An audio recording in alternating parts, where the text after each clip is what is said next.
नमस्कार, देश की बात में आप सभी का स्वागत है। मैं हूं आपके साथ यश शुक्ला। रुक करेंगे खबरों का, लेकिन उससे पहले एक नजर सुर्खियों पर।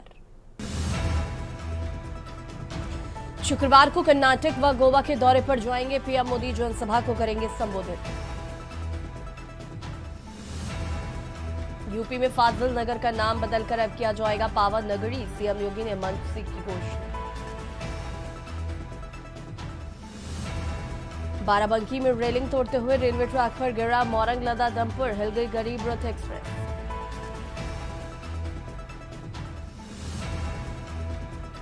अब खनन मामले में सांसद करण भूषण को राहत नहीं। 4.88 करोड़ मुजरा दर में जमा करने का मामला। यूपी में 989 करोड़ की जीएसटी चोरी। 335 फर्जी फर्मों से 5,478 करोड़ का टर्नओवर।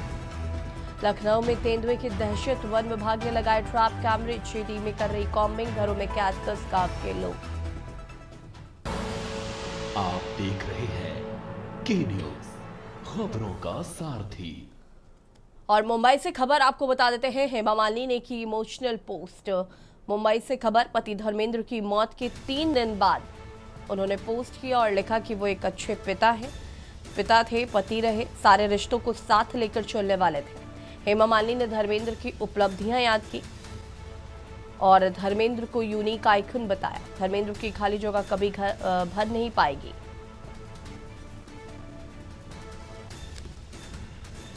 मुंबई से खबर आपको बता रहे हैं, हेमा मालिनी ने किया पोस्ट।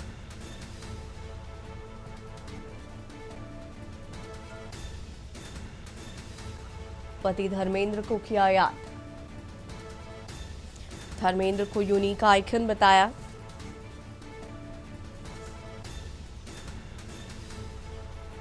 उन्होंने कहा कि धर्मेंद्र की खाली जगह नहीं भर पाएगी। हेमा मालिनी ने इमोशनल पोस्ट किया। मुंबई से खबर।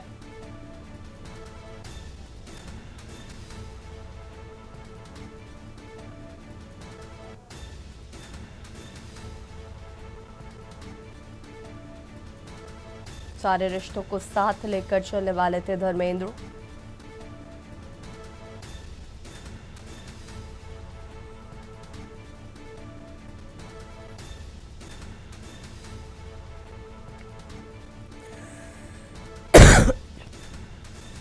धर्मेंद्र को यूनिक आइकन बताया।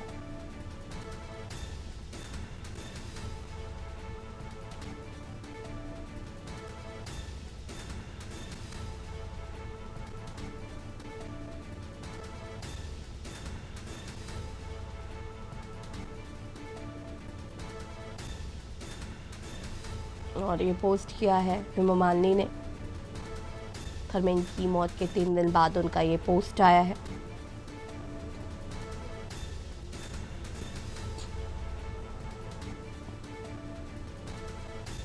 उन्होंने कहा कि सभी रिश्तों को साथ लेकर चलते थे और उन्हें यूनिक आइकन बताया है।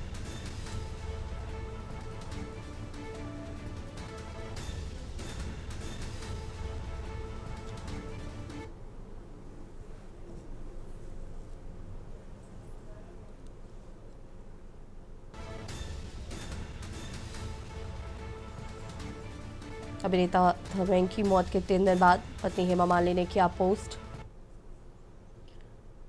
खबर फगवाड़ा से है, जहां पर गांव दरवेश पिंड में आम आदमी पार्टी के वरिष्ठ नेता दलजीत राजू के घर पर अज्ञात हमलावरों द्वारा की गई फायरिंग से इलाके में दहशत फैल गई है। जानकारी के अनुसार हमलावरों ने घर को निशाना बनाते हुए 20-25 राउंड गोलियां चलाई। घटना इतनी तेज और अचानक हुई कि गोलियों की आवाज सुनकर आसपास रहने वाले लोग घरों से बाहर निकल आए। फायरिंग की सूचना मिलते ही स्थानीय पुलिस तुरंत मौके पर पहुंची और क्षेत्र की घेराबंदी कर जांच पड़ताल शुरू कर दी गई है। शुरुआती जांच में पुलिस को कई खाली कारतूस मिले हैं, जिनको फॉरेंसिक टीम ने कब्जे में लेकर साक्ष्य जुटाने शुरू कर दिए हैं। पुलिस के अनुसार हमलावरों की पहचान और हमले के कारणों की जांच की जा रही है। आप नेता दलजीत राजू ने इस घटना को लोकतांत्रिक व्यवस्था पर हमला बताते हुए जल्द से जल्द आरोपियों की गिरफ्तारी की मांग की है।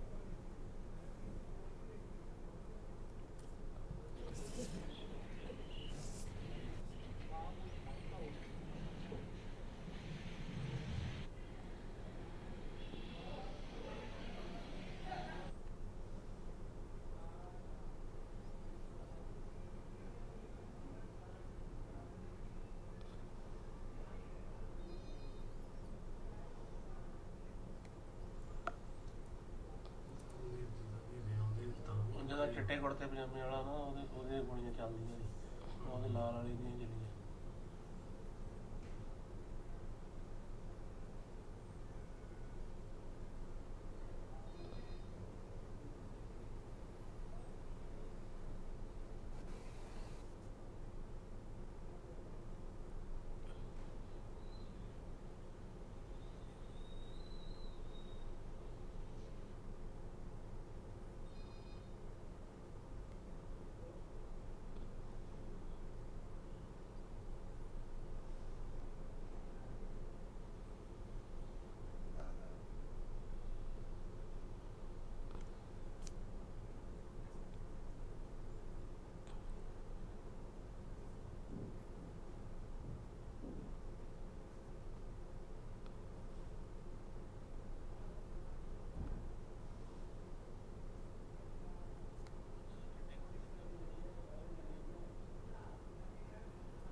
दिल्ली ब्लास्ट के आतंकी मॉड्यूल की जांच कर रही नेशनल इन्वेस्टिगेशन एजेंसी ने 2 बड़े खुलासे किए हैं। दोनों ही खुलासे अल-फलाह यूनिवर्सिटी के गिरफ्तार सर्जन डॉक्टर मुजम्मिल शकील को लेकर है। पहला तो यह कि उसने हरियाणा में फरीदाबाद, फतेहपुर तगा और धौज में ही नहीं बल्कि खोरी जमालपुर गांव में भी एक ठिकाना किराए पर ले रखा था। यहां पूर्व सरपंच जुम्मा का 3 बेडरूम, किचन, हॉल व मकान ये कहकर किराए पर लिया गया था कि कश्मीरी फलों का व्यापार करेंगे। इस मकान में मुजम्मिल कई बार डॉक्टर शाहीन सईद के साथ आया है। और दूसरा खुलासा अमोनियम नाइट्रेट को लेकर है। जांच में पता चला है कि आतंकी मॉड्यूल ने फतेहपुर तगा और धौज में विस्फोटक बनाने का सामान छिपाने से पहले से यूनिवर्सिटी के पास से स्टोर करके रखा था।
खबर यमुनानगर से है, जहां पर मानसिक परेशानी के चलते एक व्यक्ति की ट्रेन के नीचे आने से मौत हो गई।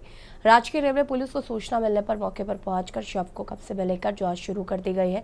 जांच अधिकारी राकेश कुमार ने बताया कि उन्हें सूचना मिली कि एक व्यक्ति रेल ट्रैक पर मृत पड़ा हुआ है। उन्होंने मौके पर जाकर देखा और तलाशी लेने पर पता चला कि मृतक गुरमीत गांव बसातिया वाला का रहने वाला है, जिसके परिजनों को सूचित कर दिया गया और शव को पोस्टमार्टम के लिए भेज दिया गया।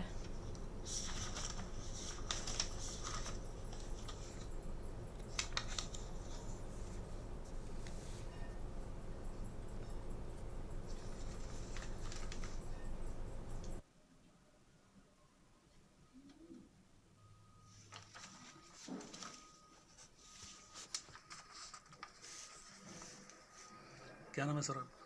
एसआई राकेश कुमार। गए जी कल एक हादसा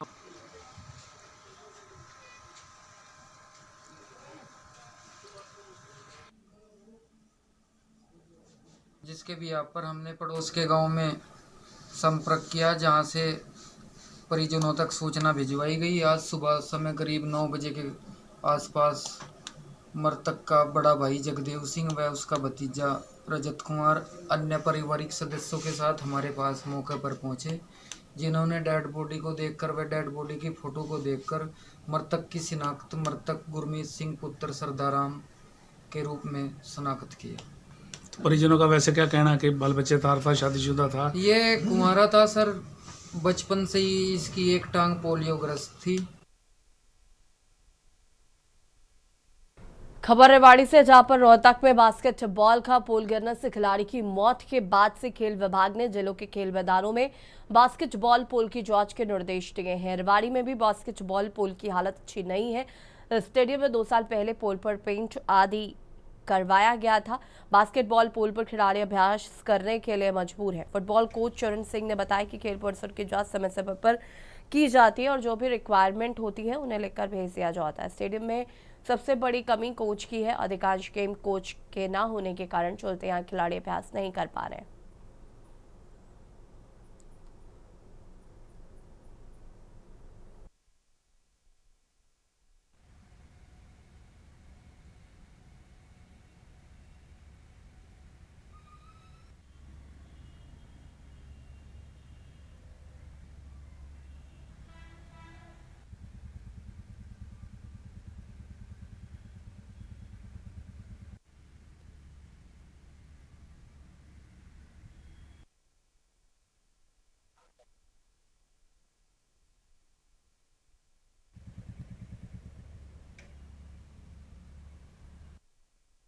सबसे पहले तो उस खिलाड़ी को हमारे रेवाड़ी की स्टाफ से तरफ से पूरे खेल परिवार की तरफ से श्रद्धांजलि अर्पित करते हैं। भविष्य में ऐसा ना हो।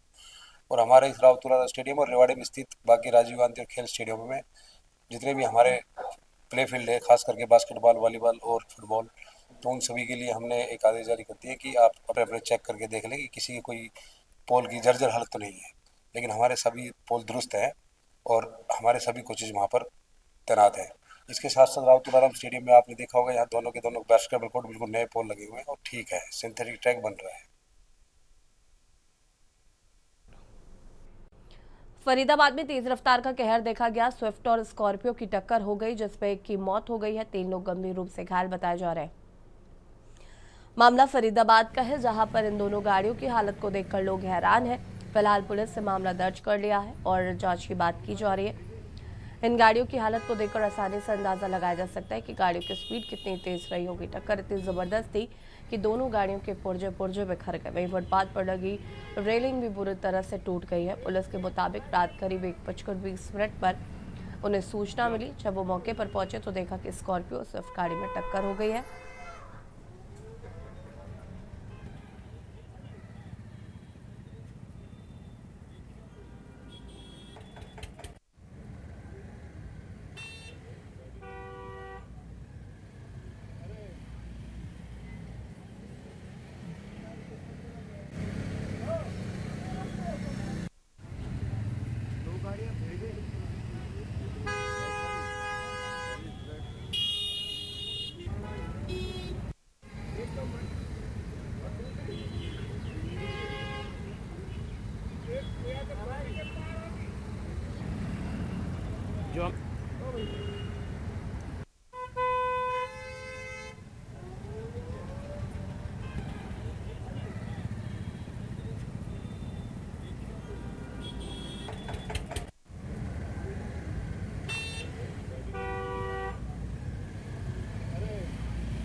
जो एसएचओ साहब, 2 गाड़ियों का एक्सीडेंट हुआ है, क्या है पूरा मामला? ये रात करीब 1:20 पे हमारी गाड़ियां भी रात को गश्त में थी और ये एक स्विफ्ट गाड़ी और स्कॉर्पियो गाड़ी के अंदर एक्सीडेंट हुआ है। स्विफ्ट गाड़ी में 3 लोग थे जो कि एक शादी का प्रोग्राम अटेंड करके तिगांव के एरिया से अपना डबुआ की तरफ जाना था उन्होंने। तो वो 14-17 का डिवाइडिंग रोड जो है वो उन्होंने उसको अख्तियार करना था, तो इस साइड से आ रहे थे बाईपास रोड से की तरफ से, और स्कॉर्पियो आ रहा था बल्लभगढ़ से दिल्ली की तरफ जा रहा था ये।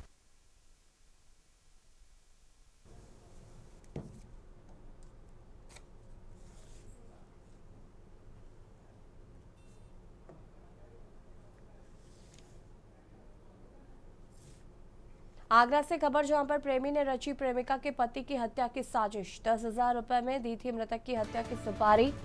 आगरा से खबर आपको बता रहे हैं, 21 नवंबर को की गई थी मृतक सचिन की हत्या। बर्फ काटने वाले सुए से मृतक के सिर पर किया गया था हमला। हत्या के खुलासे को लगी थी पुलिस की 4 टीमें। 3 आरोपियों को पुलिस ने गिरफ्तार कर लिया है। प्रेमी राहुल सहित जोगेंद्र व करण किए गए हैं गिरफ्तार। बता दें कि प्रेमी राहुल के ऑफिस में काम करती थी सचिन की पत्नी। हत्या में इस्तेमाल सुआ सहित 2 बाइक्स भी बरामद हुई हैं। थाना न्यू आगरा पुलिस ने किया है खुलासा।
लखनऊ से खबर जहां पर वोट चोरी का आरोप लगाकर किया गया विरोध प्रदर्शन। बता दें कि यूथ कांग्रेस के नेताओं ने सड़क पर उतरकर प्रदर्शन किया है।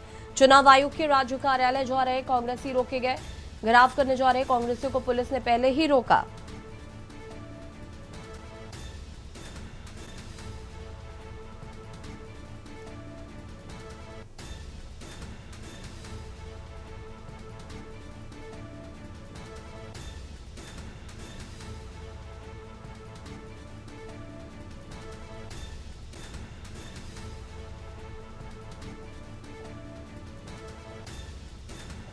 पुलिस यूथ कांग्रेस कार्यकर्ताओं को हिरासत में लिया। एसआईआर में धांधली का लगाते हुए विरोध पर आमादा है कांग्रेस।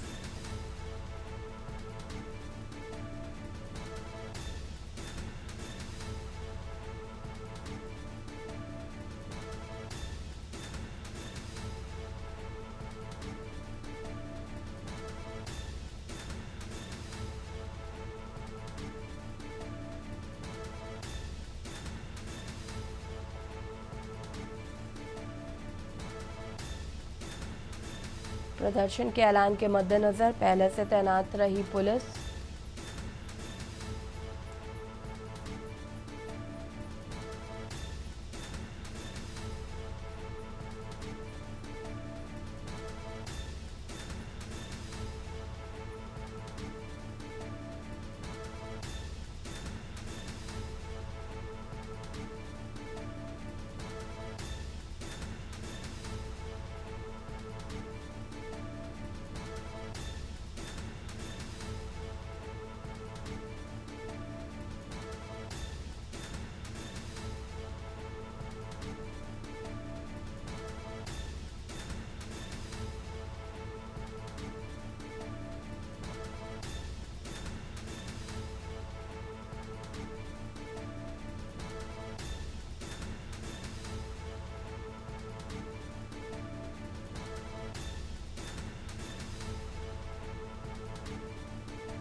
और देवरिया से खबर, जहां पर पुलिस की साइबर क्राइम टीम ने पुलिस अधीक्षक संजीव सुमन के निर्देशन में ऑनलाइन ठगी के 2 अलग-अलग मामलों में बड़ी सफलता हासिल की है।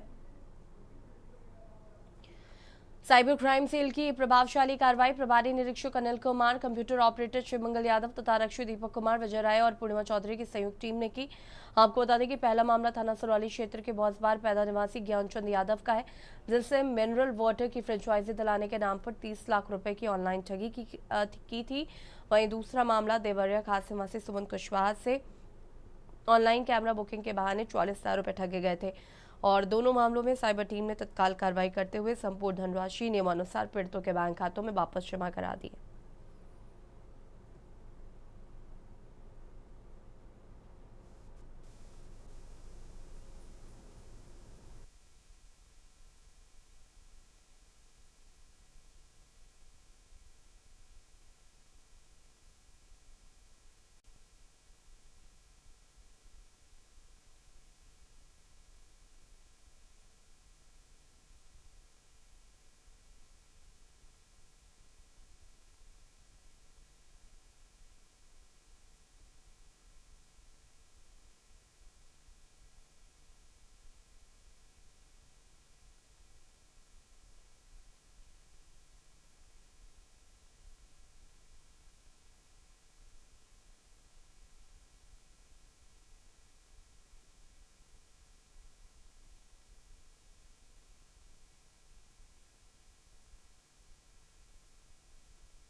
हमारे साथ 40,000 रुपये का फ्रॉडगिरी हुआ था कैमरा बुकिंग के नाम पे, जो कि देवरिया साइबर थाना के द्वारा पूरा 40,000 रुपये होल्ड करके रिफंड करा दिया गया है। इसके लिए हम साइबर थाना देवरिया सभी पदाधिकारियों का धन्यवाद व्यक्त करता हूँ।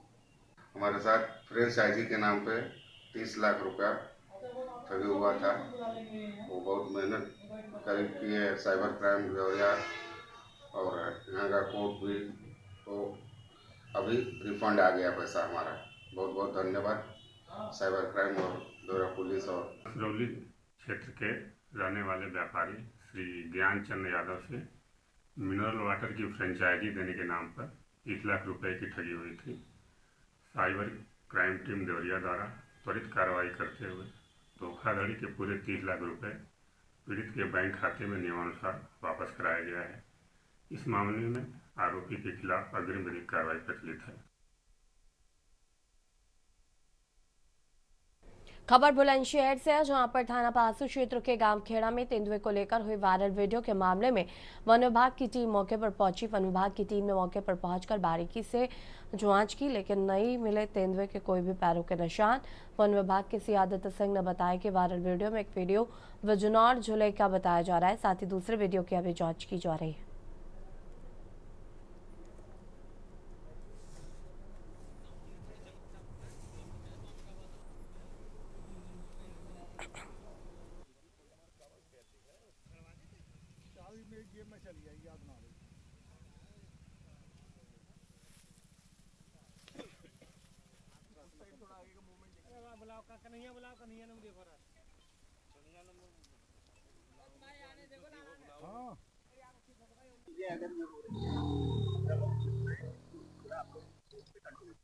ठीक है, क्योंकि इसी से आपके मौके पे हम पहुंचे हैं। कल रात को 7:30 बजे हमें एक वीडियो प्राप्त हुई थी।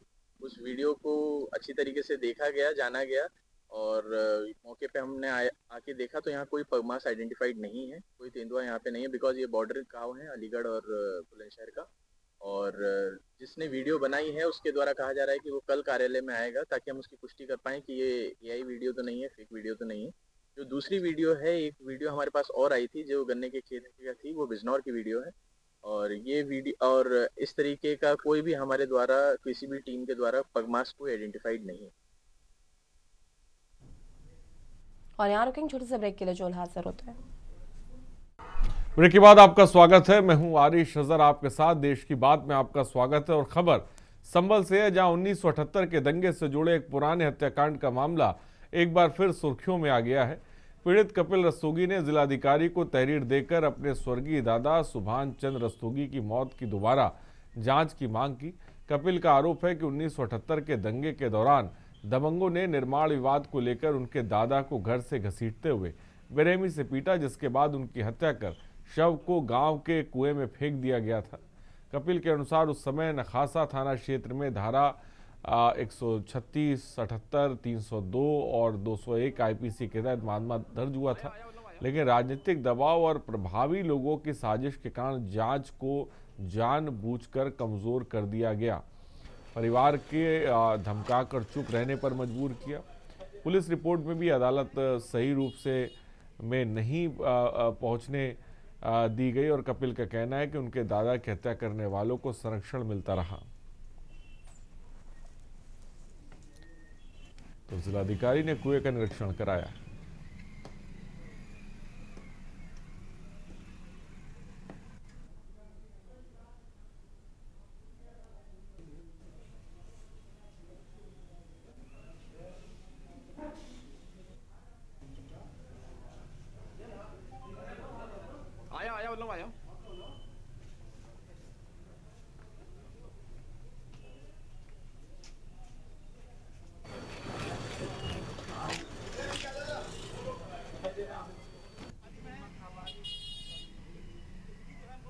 कपिल रस्तोगी नाम के एक व्यक्ति हैं जो संभल के रहने वाले हैं और लगभग उनके पिताजी 46-47 वर्ष पहले स्थान छोड़कर चले गए थे और उन्होंने एप्लीकेशन दी थी, पहले भी एप्लीकेशन दी थी, लेकिन उस एप्लीकेशन को मार्क किया तो वो शायद मिसप्लेस हुई थी। लेकिन अभी जब 24 नवंबर को हमारी पेट्रोलिंग चल रही थी, फुट पेट्रोलिंग पुलिस की टीम के साथ में मैं और कप्तान साहब थे, तब उन्होंने एप्लीकेशन दी और उन्होंने बताया कि इस तरह से यहाँ पे। और 29 मार्च 1978 को मेरे दादाजी नकासे में अपनी दुकान पर बैठे हुए थे। दंगाइयों की भीड़ आती है और दुकान में लूटपाट करती है, जिसका विरोध मेरे दादाजी करते हैं। और जब मेरे दादाजी ने उसका विरोध करा तब दंगाइयों ने उन्हें चाकू से पोत दिया और चाकू से पोतने के बाद में गेंदाला जो ज़मीन खोदने में यूज़ होता है उससे मेरे दादाजी के पैरों पर कई बार करे। खबर देवरिया से, जहां फुलवरिया लक्ष्य स्थित उर्मिला विद्या मंदिर इंटर कॉलेज में विज्ञान के रंग बिखरे। स्कूल परिसर में आयोजित भव्य विज्ञान प्रदर्शनी में छात्र छात्राओं की प्रतिभा को नया मंच दिया और मुख्य अतिथि के रूप में पहुंचे बीआरडी पीजी कॉलेज के गणित विभाग अध्यक्ष डॉक्टर विद्यासागर और विशिष्ट अतिथि जिला प्रचार प्रमुख पुष्पराज तिवारी ने दीप प्रज्वलन कर कार्यक्रम की औपचारिक शुरुआत की। आपको बता दें कि उर्मिला विद्या मंदिर फुलवरिया लच्छी देवरिया में आयोजित विज्ञान प्रदर्शनी में बच्चों की रचनात्मक सोच अपनी पराकाष्ठा पर नजर आई।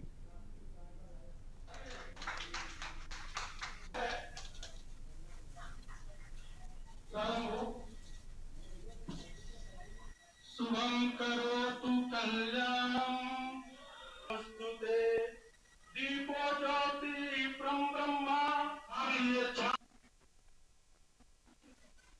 अच्छा मिनी तो काम करेगा ये? यस बनाओ।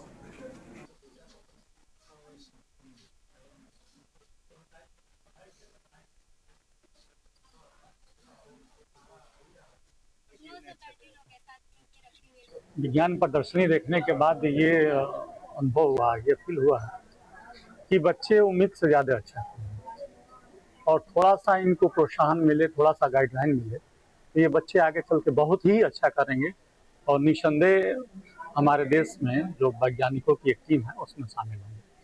थोड़ा सा इनको मार्गदर्शन की जरूरत है, थोड़ा सा इनको सुविधाओं की जरूरत है, थोड़ा सा गाइडलाइन की जरूरत है। करीब 15 दिनों से विद्यालय में हमारे सारे अध्यापक कड़ी मेहनत से प्रयास कर रहे हैं कि बच्चों को अच्छे से अच्छे प्रोजेक्ट तैयार कराया जाए और आज प्रोजेक्ट देख करके मन बहुत प्रसन्न हुआ और ऐसा विश्वास है कि आने वाले अगले जो भी हमारे कार्यक्रम विज्ञान प्रदर्शनी के होंगे उसमें बच्चे और अच्छे से प्रतिभाग करेंगे। और खबर कन्नौज से, जहां एसआईआर को लेकर जिलाधिकारी आशुतोष मोहन अग्निहोत्री ने सभी राजनीतिक दलों के साथ बैठक की। उन्होंने सभी दलों से उनकी बातों को सुना और सुझाव मांगे और सभी ने एसआईआर में आ रही छोटी छोटी समस्याओं के बारे में जिलाधिकारी को अवगत कराया। वहीं सभी राजनीतिक दलों के साथ डीएम ने वीवीपैट और ईवीएम स्ट्रांग रूम का निरीक्षण किया, जहां सभी संतुष्ट दिखे। वहीं पत्रकारों से बात करते हुए डीएम ने बताया कि एसआईआर का कार्यक्रम बहुत तेजी और पारदर्शिता के साथ आगे बढ़ रहा है।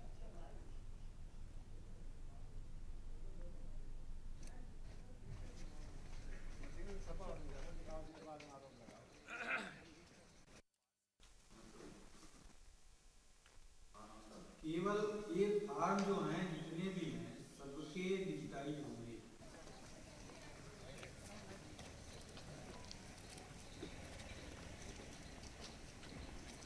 और क्या अब यहाँ से मना कर दिया गया, काम होगा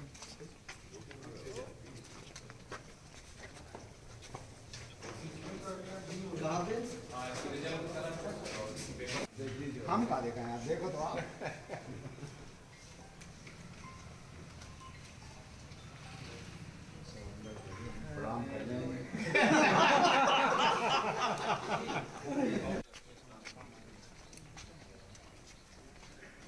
एसआईआर से संबंधित कार्य चल रहा है। जिलाधिकारी महोदय ने आज मीटिंग की थी। 1 महीने के अंदर ही पूरा एसआईआर पूरा कराना चाहते हैं। अपने बीएलओ पर दबाव डाल रहे हैं, वो तो डाल ही रहे हैं। हम लोगों पर भी इनका दबाव है कि हर हाल में 4 तारीख तक सब फॉर्म भर जाएं।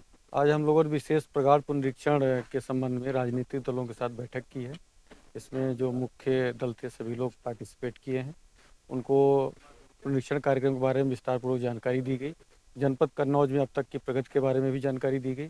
साथ ही साथ उनसे अनुरोध किया गया कि वो BLAs का ओरिएंटेशन कर लें और वो मतदाताओं को भी जाकर के ज़्यादा से ज़्यादा फॉर्म इकट्ठा कराएं ताकि जल्दी जल्दी हम लोगों का ये कार्य कंप्लीट हो सके। लखनऊ से, जहां वृंदावन योजना डिफेंस एक्सपो ग्राउंड सेक्टर 15 में आयोजित भारत स्काउट गाइड की 19वीं राष्ट्रीय जम्बूरी का होने वाले समापन पर भारत के राष्ट्रपति द्रौपदी मुर्मू जी लखनऊ पहुंचेंगी। इसको लेकर सुरक्षा एजेंसियों और उत्तर प्रदेश पुलिस जिला प्रशासन पूरी तरह मुस्तैद है। कल होने वाले प्रोग्राम को लेकर सुरक्षा एजेंसियां जम्बूरी स्थल का निरीक्षण कर रही हैं और यातायात को लेकर कई रूट डायवर्जन भी किए गए हैं।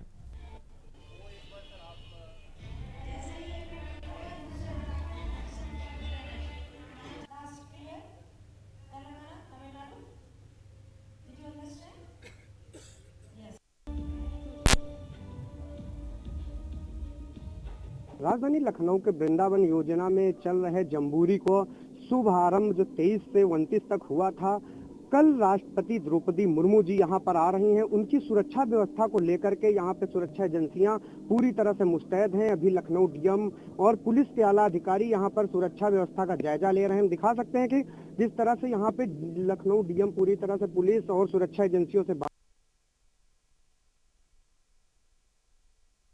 और खबर फिरोजाबाद से, मुख्यालय से करीब गांव अकबरपुर जन्मस्थली में विश्व विख्यात संत बाबा नीम करोली जी महाराज के 125वें प्रकाशोत्सव पर आयोजित 10 दिवसीय कार्यक्रम में गुरुवार को उत्तर प्रदेश सरकार के उप मुख्यमंत्री ब्रजेश पाठक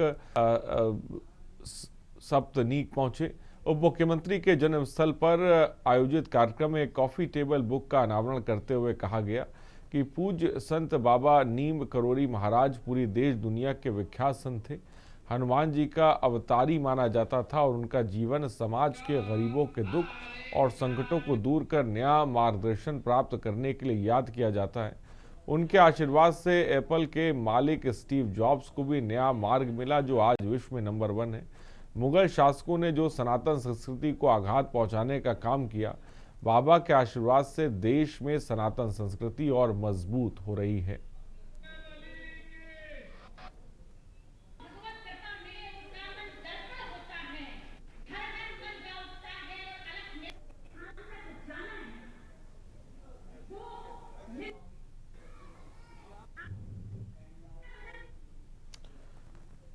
और कानपुर पुलिस आयुक्त रघुवीर लाल ने बताया कि महिला आयोग के सदस्य अनीता गुप्ता किसी शिकायत के समाधान को लेकर थाने गई थी और इस तरह की विजिट कोई भी व्यक्ति कर सकता है और इसी को लेकर संयुक्त पुलिस आयुक्त विनोद कुमार द्वारा उन्हें एक पत्र भेजा गया था। इसमें उल्लेख किया गया कि थाने का निरीक्षण उनका अधिकार क्षेत्र नहीं है। आयुक्त ने कहा कि पत्र में कुछ शब्द ऐसे हैं जिनमें गलतफहमी पैदा हुई है। मामले को गंभीरता से लेते हुए उन्होंने महिला आयोग सदस्य अनीता गुप्ता और ज्वाइंट सीपी विनोद कुमार दोनों से बात की।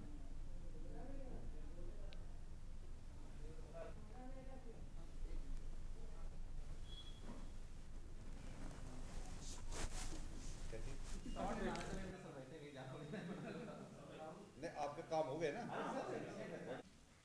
दोनों लोगों से मेरी बात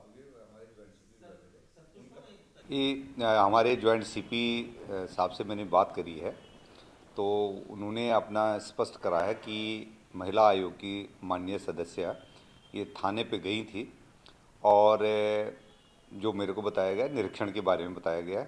यद्यपि आयोग की सदस्य के बारे में जो उनका स्टेटमेंट में देखा तो उनका कहना था कि हम किसी समस्या को लेकर गए थे और इस बात में कोई भी व्यक्ति जो है जा सकता है। तो इसी को लेकर के हमारे ज्वाइंट सीपी द्वारा उनसे कोई वार्ता की गई है और उनको एक पत्र लिखा गया है कि ये आपके अधिकार क्षेत्र में नहीं आता थाना के इंस्पेक्शन करने के बारे में। खबर जालौन से, जहां देरी से चल रही ट्रेनों को लेकर यात्री बुरी तरह से परेशान है, जिसको लेकर लोगों ने बताया कि झांसी मंडल में प्लेटफॉर्म 3 पर ब्लास्ट रहित ट्रैक निर्माण कार्य चल रहा है। ट्रैक निर्माण कार्य से संबंधित विभागों के साथ एक सेमिनार आयोजित किया गया था, जिसके बाद कार्य शुरू हुआ, जिसमें प्लेटफॉर्म संख्या 3 पर 680 मीटर ब्लास्ट रहित ट्रैक निर्माण कार्य को लेकर कार्य को किया जा रहा है तथा सभी विभागों के शाखा अध्यक्षों को निर्देशित किया गया है।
और खबर संभल से, जहां जिले में एक महिला अपनी नाबालिग बेटी के साथ जिलाधिकारी कार्यालय के बाहर भूख हड़ताल पर बैठ गई है। महिला का आरोप है कि उसके घर से सोने चांदी के जेवर और लगभग 65,000 रुपये की रकम बहला फुसला कर ठगी गई, लेकिन पुलिस द्वारा अब तक किसी भी प्रकार की कार्रवाई नहीं की गई है।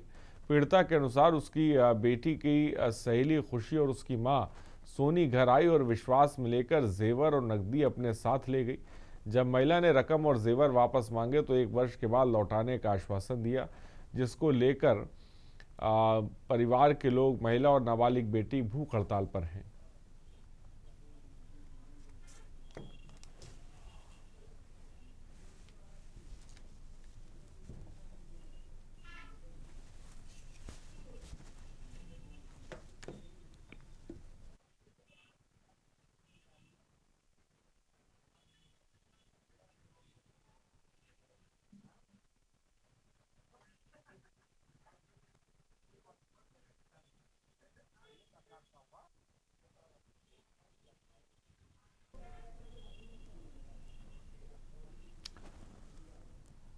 और संभल हिस्सा प्रकरण में मुख्य आरोपित और साजिश रचने वाला बताया जा रहा शारिक उर्फ साठा एक बार फिर पुलिस के रडार पर है। नखासा थाना क्षेत्र में एसआईटी की ओर से उसके खिलाफ 2 नई एफआईआर दर्ज कराई गई हैं। रिपोर्ट के अनुसार शारिक साठा लंबे समय से फरार चल रहा है और उसकी गिरफ्तारी के लिए कई स्थानों पर दबिश दी गई, लेकिन पुलिस उसे पकड़ नहीं सकी। इससे पहले अदालत ने उसके विरुद्ध वारंट और गैर जमानती वारंट जारी किए थे।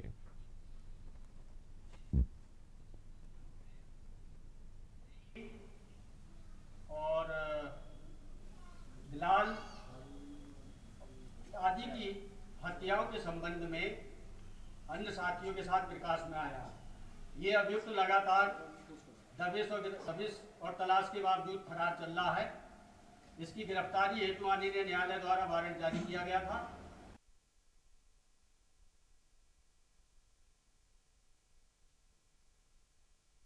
साधारण को सूचित किया जाता है कि सारिक साठा पुत्र साहेब हुसैन निवासी पजाया और हापुड़ से खबर है, शव की जगह पुतला लेकर पहुंचा परिवार। ब्रजघाट में अंतिम संस्कार करने परिवार पहुंचा है। दिल्ली से अंतिम संस्कार करने आया था परिवार। पुलिस ने 2 लोगों को हिरासत में लिया है, जांच जारी है। गढ़ कोतवाली के ब्रजघाट का मामला है। शव की जगह पुतला लेकर परिवार पहुंचा। ब्रजघाट में अंतिम संस्कार करने पहुंचा परिवार।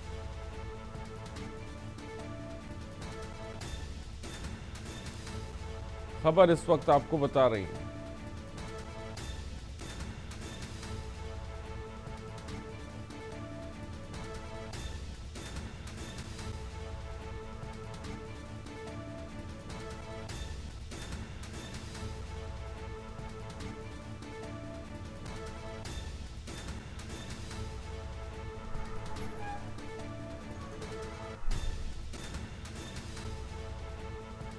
खबर इस वक्त आपको बता रहे हैं हापुड़ से।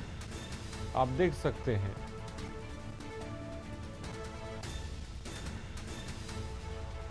पुलिस ने 2 लोगों को हिरासत में लिया है, जांच जारी है।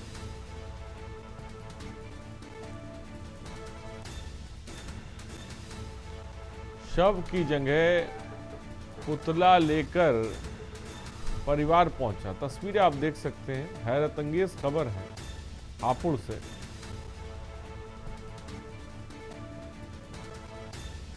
ब्रजघाट में अंतिम संस्कार करने परिवार पहुंचा, लेकिन अंतिम संस्कार में शव की जगह पुतला था।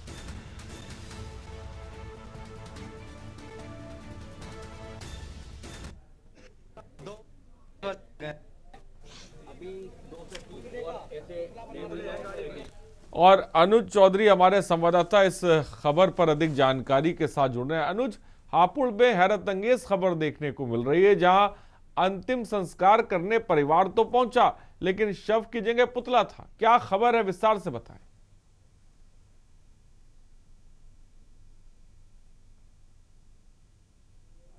अनुज, क्या मेरी आवाज आप तक पहुंच रही है?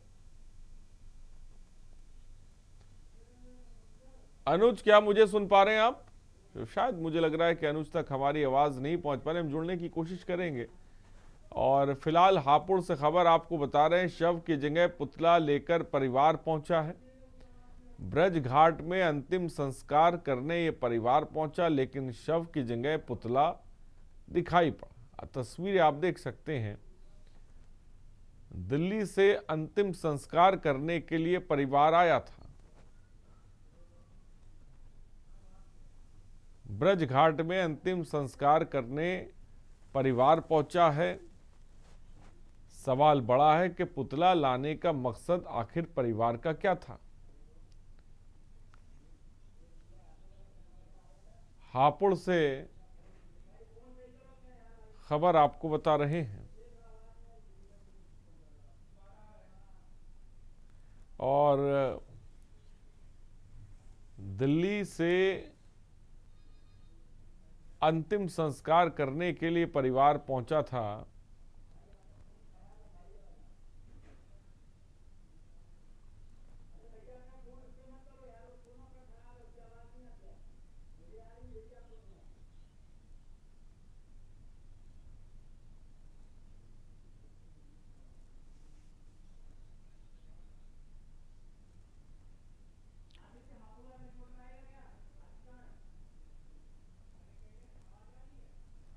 दिल्ली से अंतिम संस्कार करने परिवार पहुंचा, लेकिन शव की जगह पुतला मिला। और खबर हरिद्वार से, कुंभ मेले की तैयारियों को लेकर शुक्रवार को हरिद्वार में बड़ी मीटिंग होने जा रही है, जिसमें मुख्यमंत्री पुष्कर सिंह धामी सभी अखाड़ों के साधु संतों के साथ चर्चा करेंगे। और शुक्रवार को होने वाली मीटिंग को लेकर डाम कोठी के पास गंगा घाट पर तैयारी की जा रही है। मेला प्रशासन ने सभी अखाड़ों के साधु संतों को मीटिंग के लिए निमंत्रण भेज दिया है।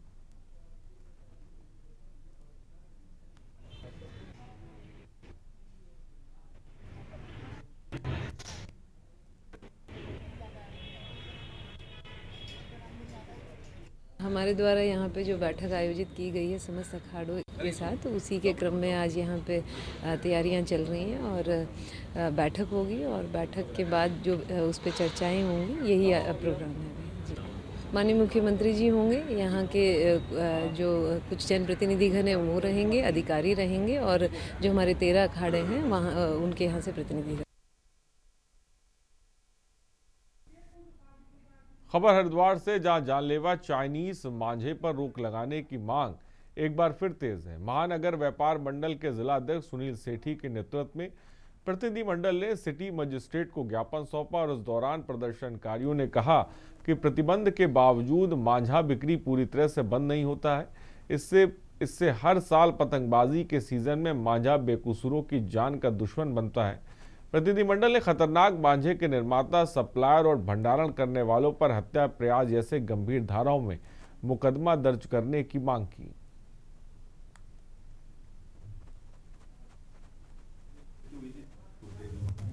अभी कल एक व्यक्ति छोटी वजह से और कई लोग अपनी जान भी गंवा चुके हैं और कई लोग मैडम इससे मंडल के बैनर तले हमारे प्रतिनिधि मंडल ने, जिसमें पूर्व पार्षद प्रीत कमल सारस्वत जी, हमारे युवराज बीस जी, हमारे बहुत ही समाज सेवी युवा साथी डॉक्टर स्मित आर्यन जी, अन्नी अग्रवाल जी, हमारे सचिव सोनू चौधरी जी, हम सभी ने मिलकर सिटी मजिस्ट्रेट महोदया को जानलेवा चाइनीज मांझे की रोकथाम को एक पत्र सौंपा है और जिसकी कॉपी हमने प्रेषित हरिद्वार वरिष्ठ पुलिस अधीक्षक को भी मेल के माध्यम से की है, हरिद्वार जिलाधिकारी को भी की है और मुख्य सचिव को भी की है। हमारी मांग हर वर्ष की तरह इस वर्ष भी यही है, ये जानलेवा चाइनीज मांझा प्रतिबंधित है, इसकी बिक्री पर रोक लगाई जाए और इसके प्रोडक्शन पे रोक लगाई जाए, इसकी सप्लाई को बैन किया जाए, कहाँ से आ रहा है और किस प्रकार से हमारे बॉर्डरों से हरिद्वार जिले की सीमा में घुसता है।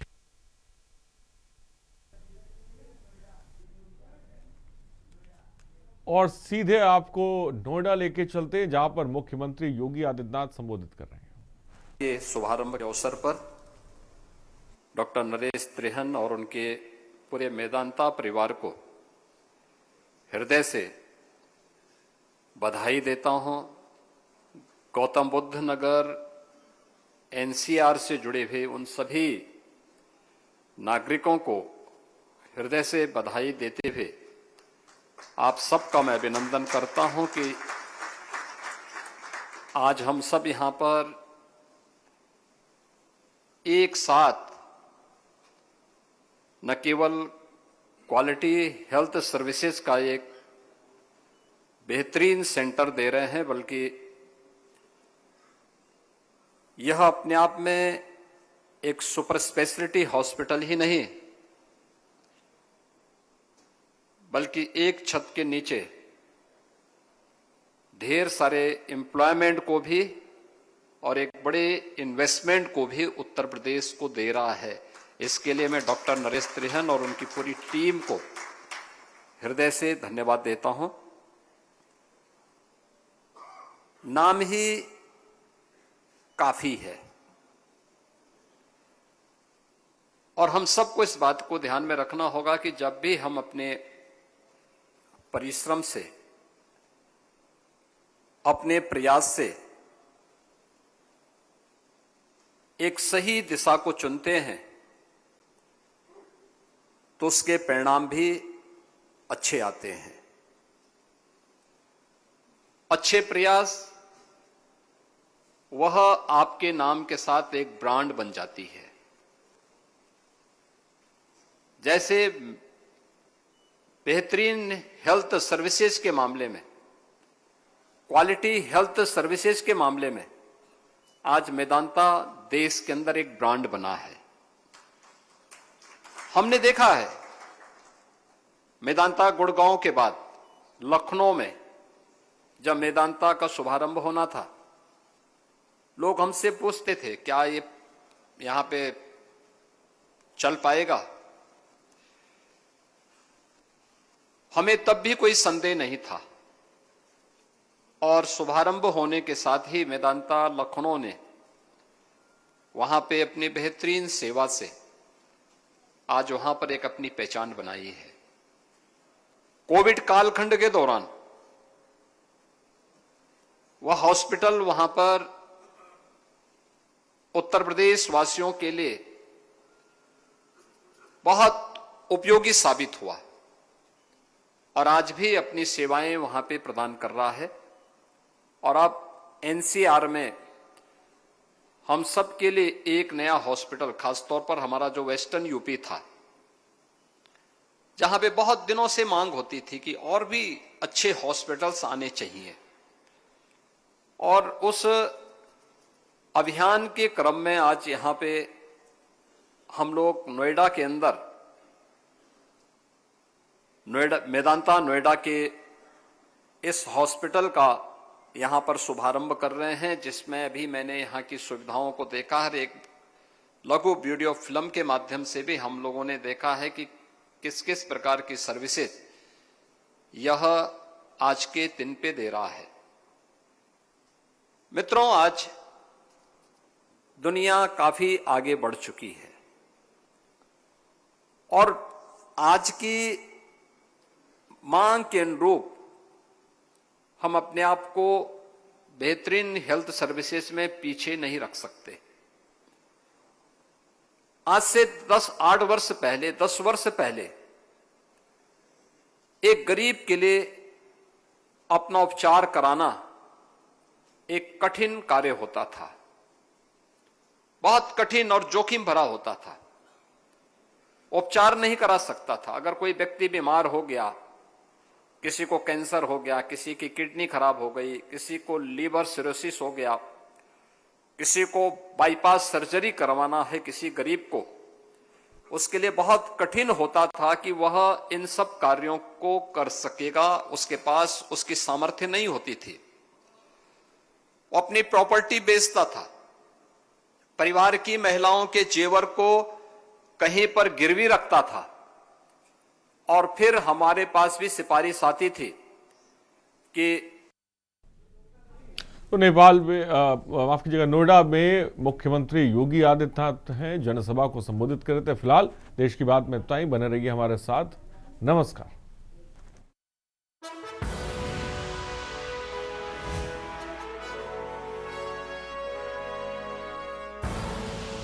आप देख रहे हैं